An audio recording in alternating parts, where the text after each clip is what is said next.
E aí, gurizada, beleza? Bem-vindos a mais uma aula do canal Instituto Ensino de Potência. Eu sou o professor Eduardo. Hoje a gente vai dar continuidade no nosso estudo de cinemática. Desta vez a gente vai estar estudando o movimento uniformemente variado, o MUV. Então vamos lá. Neste movimento ocorre uma mudança da velocidade devido a uma aceleração. Então essa pequena frase aqui, a gente já cantou toda a pedra daquilo que define este tipo de movimento.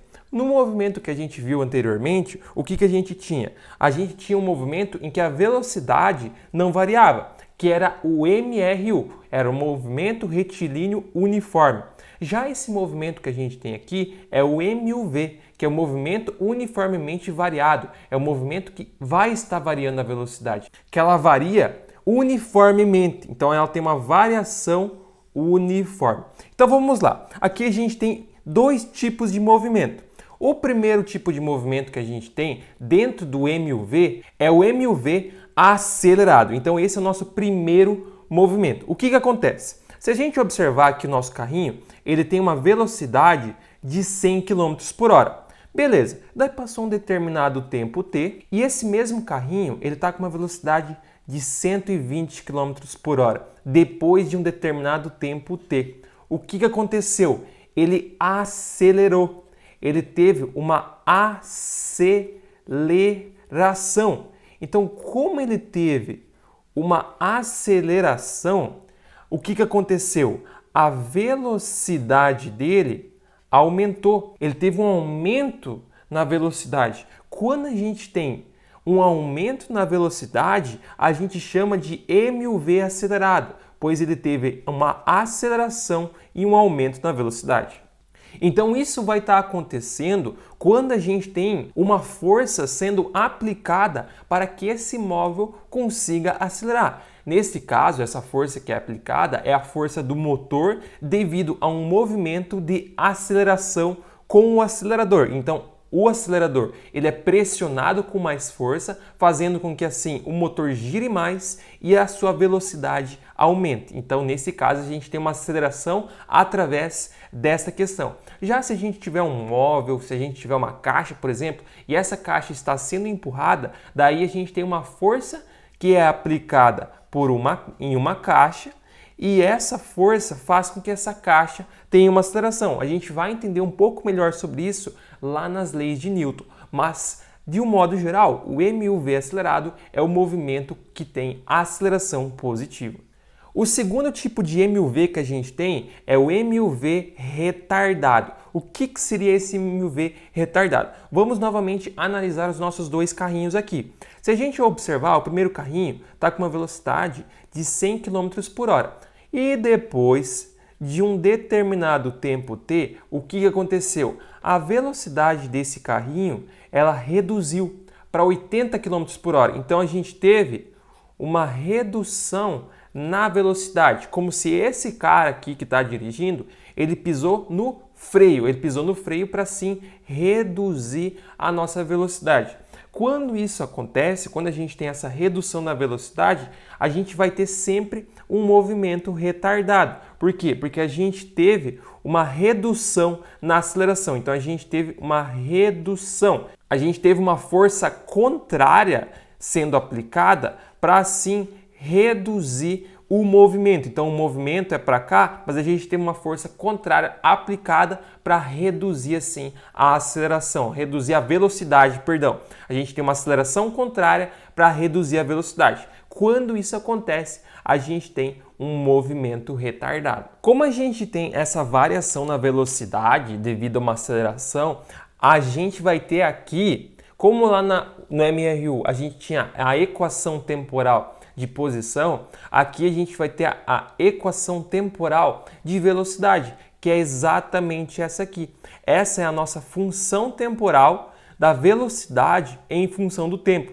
Como vocês podem observar, aqui a gente tem que velocidade final é igual à velocidade inicial, ou seja, antes da aceleração, mais a aceleração multiplicada pelo tempo. Então essa aqui é a nossa equação da velocidade. Se a gente lembrasse também, a equação da nossa posição temporal era sim é sorvete. Então é S igual a S0 mais VT. Se a gente pode observar, o que a gente tem? A gente tem uma grande semelhança entre essas duas equações. A única coisa que muda é que aqui é velocidade, aqui é posição, aqui é aceleração e aqui é velocidade. Mas são equações bem semelhantes. Então aqui a gente tem a equação que a gente vai utilizar para calcular a velocidade final quando a gente tem a aceleração. Aqui a gente tem um gráfico para estar entendendo um pouco mais sobre como funciona quando a gente tem duas acelerações diferentes ou uma aceleração maior que a outra. Se a gente observar aqui neste gráfico, a gente tem o móvel A e o móvel B. Se observarmos alguns pontos, o que a gente pode tirar como conclusão? Vamos analisar os pontos. Então, t igual a 0 segundos, o que a gente tem? A gente tem que, nesse gráfico de velocidade por tempo, a gente tem que no ponto t igual a 0, que é esse ponto aqui, a gente tem que VA é igual a VB. Ambos os carros estão parados. Só que se a gente pegar e analisar em t igual a 1 segundo, o que a gente vai ter? A gente vai ter que VA em 1 segundo é esse cara aqui. Ele é 2 metros por segundo. Então, 2 metros por segundo em 1 segundo. E o VB, nesse mesmo instante, é quanto? Ele está com o 1. Então, o VB é igual a 1 metros por segundo. Então, o que a gente pode dizer? Como no instante 0 eles tinham a mesma velocidade, que era 0, e no instante 1 o carro A ele tem a velocidade de 2 metros por segundo e o móvel B, o carro B, tem 1 metro por segundo, a gente pode dizer que esse cara aqui ele é mais veloz, ele tem uma aceleração maior, por isso que ele está com mais velocidade, porque a aceleração que ele colocou foi maior. Por isso a gente pode definir que ele teve mais velocidade, porque ele aplicou mais aceleração em seu movimento. Com isso a gente também pode definir as equações horárias dessas duas expressões, desses dois móveis, no caso, o móvel A e o móvel B. O que a gente pode fazer? A gente pode definir as equações horárias para eles, começando com o A. Vamos lá, vamos começar com A. Vamos considerar aqui a nossa expressão inicial para definir quem que é a aceleração, tá? Vamos definir então quem que é a aceleração. Considerando t igual a 1 segundo, a gente tem que a velocidade final de A é o quê? A velocidade final de A era 2 metros por segundo. E a gente sabe que a velocidade inicial de A é 0 metros por segundo, porque ele estava parado. Logo, o que eu posso fazer? Eu posso fazer que VF é igual a V0 mais AT. Portanto, eu tenho que 2 é igual a 0 mais A vezes 1, a aceleração de A. Portanto, 2 é igual à aceleração de A. Logo, o que a gente pode definir? A gente pode definir que VFA, que é a equação temporal de velocidade para A, vai ser igual a V0 mais quem que é a aceleração de A é 2. 2 vezes t. E para o nosso móvel B, a gente faz o mesmo esquema. T igual a 1 segundo, VFB era igual a 1 metro por segundo, V0B é igual a 0 metros por segundo. A gente tem que VF era igual a V0 mais a aceleração de BT. A gente tem que isso é igual a 1, 0, que é a velocidade inicial, mais a aceleração de B vezes T, que é 1, né? Portanto, 1 é igual à aceleração de B. Logo, VFB vai ser igual a V inicial de B, aqui era V inicial de A, né? V0B mais a aceleração de B, que é 1 vezes o T. Então, essa é a equação temporal da velocidade do móvel B. E se tivermos um movimento retardado, como que ficaria? Basicamente, o gráfico ele ficaria dessa forma aqui. Como a gente pode observar, o A ele é um movimento progressivo, tá? E o B ele é um movimento retardado. Por quê? Porque a velocidade dele está diminuindo. Como a gente pode observar, a velocidade inicia em 2, o V0 do A e o V0 do B é 2, mas a velocidade do B diminui. Portanto, esse é um movimento retardado. Já o a velocidade dele inicia 2 e termina em 3. Portanto, esse é um movimento progressivo. O que a gente vai querer fazer? A gente vai querer encontrar a equação horária do B. Por quê? Porque o B é o cara que mudou. Então, vamos tentar analisar o B. O que a gente tem? A gente tem que a velocidade inicial do B é igual a 2 metros por segundo. Então, a velocidade inicial do B é 2 metros por segundo, que está exatamente aqui, que é o instante em que t igual a 0 segundo.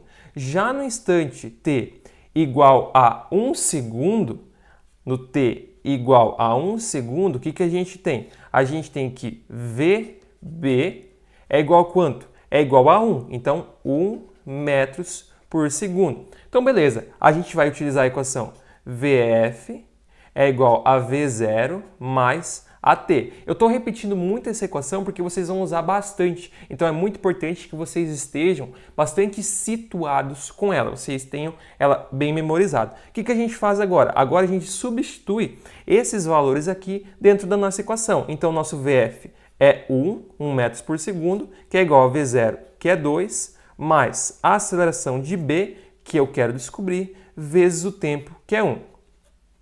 Eu vou passar esse 2 subtraindo para o outro lado, então eu vou ter 1 menos 2. A aceleração de B vezes 1 é a aceleração de B. Isso vai ser igual, 1 menos 2 é menos 1, então menos 1 é igual à aceleração de B. Então, isso é, no caso, menos 1 metros por segundo ao quadrado, tá? Eu esqueci de responder isso, de colocar lá na página anterior, mas é menos 1 metros por segundo ao quadrado. Portanto, se eu já tenho a minha aceleração, eu posso dizer que velocidade final de B, nossa equação, é igual a V0 menos 1 vezes t. Essa é a nossa equação temporal para um movimento retardado, no caso do móvel B. Percebemos também que quando é um movimento retardado, a gente tem o sinal negativo aqui. Então, se você vê uma equação de um movimento e o exercício perguntar para você que tipo de movimento é esse, se é um movimento progressivo, um movimento retardado, esse sinal de menos aqui, ele já indica isso para você, tá? O sinal de menos, ele indica movimento retardado, tá? Então, se for um sinal de menos, é movimento retardado. Se for um sinal positivo, é movimento progressivo. E por fim, vocês estavam pensando, a gente não vai ter função para posição? Sim, assim como a gente tinha lá no MRU, aqui no MUV a gente vai ter uma função horária para a posição. No caso, a nossa função horária para a posição é exatamente essa aqui, onde a gente tem que a posição final é igual à posição inicial, mais a velocidade inicial vezes o tempo, mais a aceleração vezes o tempo ao quadrado dividido por 2. Observando que se a gente não tiver aceleração, a gente tem exatamente a função de posição do MRU, que é S, sim, S sorvete. Então, a única diferença para a questão de um movimento acelerado é adicionar esse AT² sobre 2. Então, se você sabe a equação de posição, a função horária de posição do movimento é retilíneo uniforme, você consegue saber a posição, a função horária de posição do movimento variado. Só precisa adicionar o AT² sobre 2, tá? Então não tem erro, são as mesmas funções, a única diferença é o AT² sobre 2. Então, como a gente tem aqui no movimento acelerado, a gente tem um termo quadrático, a gente tem um t², a nossa função vai ser uma parábola. Isso nos mostra que o gráfico dessa função vai ser uma parábola, porque lá na matemática a gente estuda que quando a gente tem uma função de segundo grau, o gráfico dessa função de segundo grau ou é uma concavidade voltada para cima ou é uma concavidade voltada para baixo. E nisso a gente já pode definir então exatamente isso. E quando a gente tiver aqui uma aceleração positiva, a gente vai ter uma parábola da função temporal, do gráfico da função temporal voltada para cima, que é um movimento progressivo, tá? Quando a gente tem aceleração positiva, movimento progressivo. E se a gente tiver uma aceleração negativa, é um movimento retardado. A parábola é voltada para baixo. Então, se tiver aí alguma questão para vocês identificar gráfico, é importante vocês ficarem cientes a respeito disso. Concavidade voltada para cima, no gráfico de função horária de posição, é um movimento progressivo, com aceleração positiva. Concavidade voltada para baixo, a gente vai ter uma aceleração negativa, consequentemente é um movimento retardado. Por fim, a gente está aqui com a nossa equação de Torricelli, tá? Que é utilizada quando a gente não tem informação sobre o tempo. Então a gente tem que a equação de Torricelli nada mais é do que VF² igual a V0² mais 2 vezes A, tá? Isso aqui é um A, vezes ΔS, tá? Então, VF² igual a V0 ao quadrado mais 2 vezes A vezes ΔS. Ou também pode ser reescrito como sendo VF ao quadrado igual a V0 ao quadrado mais 2 vezes A vezes SF e SI, porque SF e SI é o famoso ΔS. Distância final menos posição inicial. Posição final menos posição inicial. Daí vocês vão falar, mas essa fórmula ela é muito difícil de ser decorada. Como que eu vou decorar essa fórmula? O nosso querido professor Pachecão aí, se vocês não conhecem, é um ícone da física. Ele falou aí um macete muito interessante que até hoje eu não esqueci e eu vou estar repassando para vocês. Que é o seguinte, vovô fudeu vovó mais 2 amigas dela, tá? Então é esse o macete aí do nosso amigo Pachecão. Vovô fudeu vovó mais 2 amigas dela. Lembre-se sempre disso, que vocês nunca vão esquecer da equação de Torricelli, tá? A equação de Torricelli é uma equação muito importante porque ela é usada em muitas áreas da cinemática. Então lembre-se sempre dessa fórmula que ela é muito importante. É a fórmula que a gente tem quando a gente não tem informação de tempo, que em muitos exercícios vão exigir esta fórmula. Então vamos resolver um exemplo utilizando a equação de Torricelli. A gente tem aqui a velocidade inicial, 2 metros por segundo, a aceleração, 3 metros por segundo ao quadrado e deslocamento, 2 metros. Então vamos lá. VF ao quadrado é igual a V0 ao quadrado. Quem que é V0 ao quadrado? V0 ao quadrado é 2 ao quadrado mais 2 vezes a aceleração. Quem que é a aceleração? É 3 vezes ΔS, que é 2. Então eu vou ter 2 vezes 2, VF ao quadrado. 2 vezes 2 é 4, mais 2 vezes 3 é 6, 6 vezes 2 é 12, então 4 mais 12.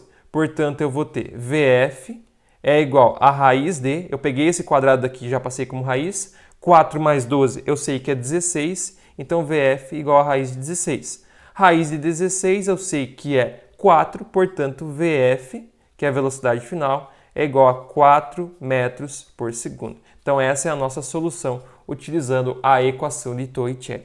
Então é isso, gente. Essa aqui é a nossa aula sobre movimento uniformemente variado. Espero que vocês tenham gostado e que tenha sido possível entender. Na próxima aula a gente vai ter a resolução de alguns exercícios utilizando todos esses princípios que a gente viu nessa aula. Então, por isso, assistam a próxima aula. E lembrando também, se ficou com alguma dúvida, algo não ficou claro, pode deixar nos comentários que eu vou estar ajudando vocês o mais rápido possível. Sugestões de conteúdos e de exercícios que vocês querem ver aqui no canal, também pode deixar nos comentários, que eu vou estar trazendo com certeza.